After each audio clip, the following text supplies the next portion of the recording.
Ayo, what's up you Dunkin' Donuts workers? It's your boy Cranker Schnozzle, and I'm back again to bring you another video, and in this one I'm going to be reviewing the brand new After the Burial album, Evergreen. So After the Burial, Minneapolis Progressive Metalcore, Djent, deathcore band formed in 2004. This is their 6th studio-length album, currently signed to Sumerian Records, and in my opinion they've released a very middle-of-the-road album. I feel like I just got to the point quicker than I've ever done in any of my reviews, but I'm gonna be real with you. I was pretty excited to go into this album. I was anticipating it quite a bit because After the Burial, I have enjoyed some of their past material, but holy crap if this isn't the most just average Djent record that I have heard in a very long time. I don't think I got spoiled because of Periphery's new album, which I still have been bopping a lot, but After the Burial was one of the starters of the Djent movement in the 2000s that was following up the whole Meshuggah sound, and I feel like After the Burial thinks that it may give them a pass to be a little bit mediocre. They have brutalized riffage that is turned up to 11 and that is super crushing. You have drums that are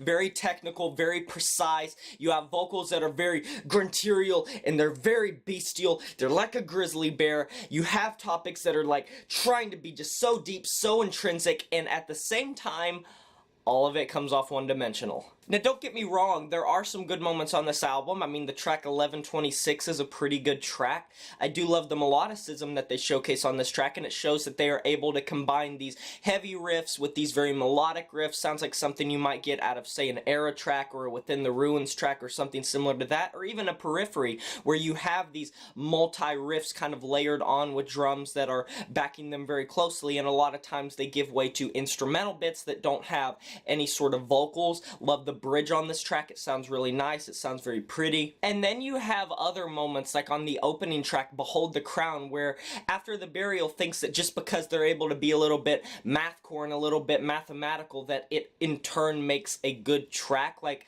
this one distorted riff that comes through has to be one of the most annoying riffs that I've heard in a long time. This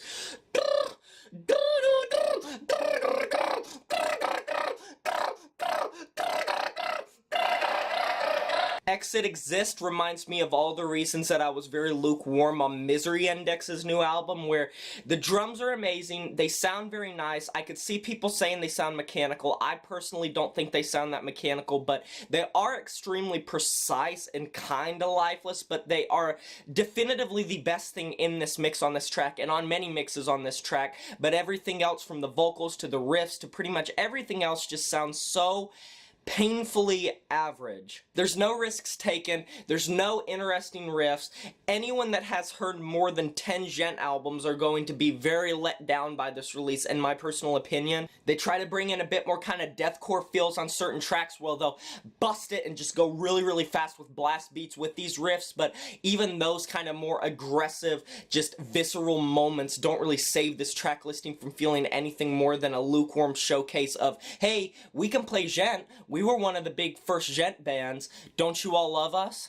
Flux is another kind of standout track. It could give Periphery a run for their money when it comes to just the heavy, bustling riffs with the drums. I love the progressions that this track goes through, and it does feel like they are taking a couple risks on this track where it is going through this progression where near the ending it reaches this crescendo of just guitars slowly strummed, little bit of reverb, very atmospheric, gives way to like some electronics and some very kind of emotional, invoking music at the end half. But the first half of the track to the middle point is very heavy, it's very crushing. Like I said, it reminds me of some of the heavy progressive metalcore that a lot of people dig coming from bands like Periphery, bands like Invent, Animate, and Visharta, and Born of Osiris, bands like that, where they're not really reinventing the wheel, but they're having these mathematically technical riffs just having freakouts in the mix with a little bit of distortion, a little bit of reverb here and there, and just some vocals just roared over them. But I'm gonna be real with you, I don't really like the vocals on this album,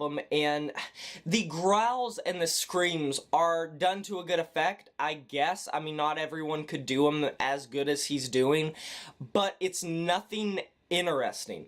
It's literally the most stereotypical metalcore, specifically progressive metalcore growls and screams.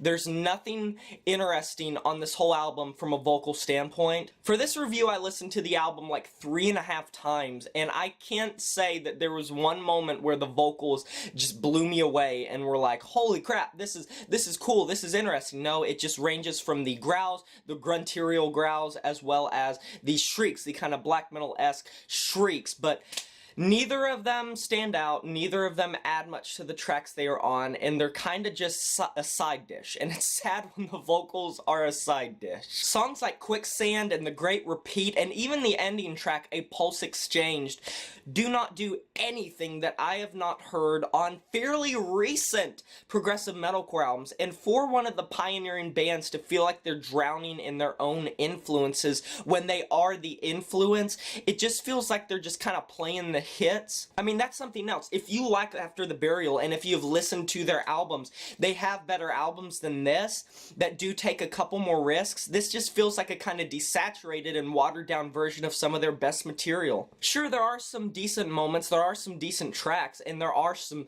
like shines in the void where it would be like, wow, this really does sound cool, but for the most part, this is a unfortunately one-dimensional Djent progressive metalcore album that I wasn't that into, but I didn't hate it, but I didn't love it.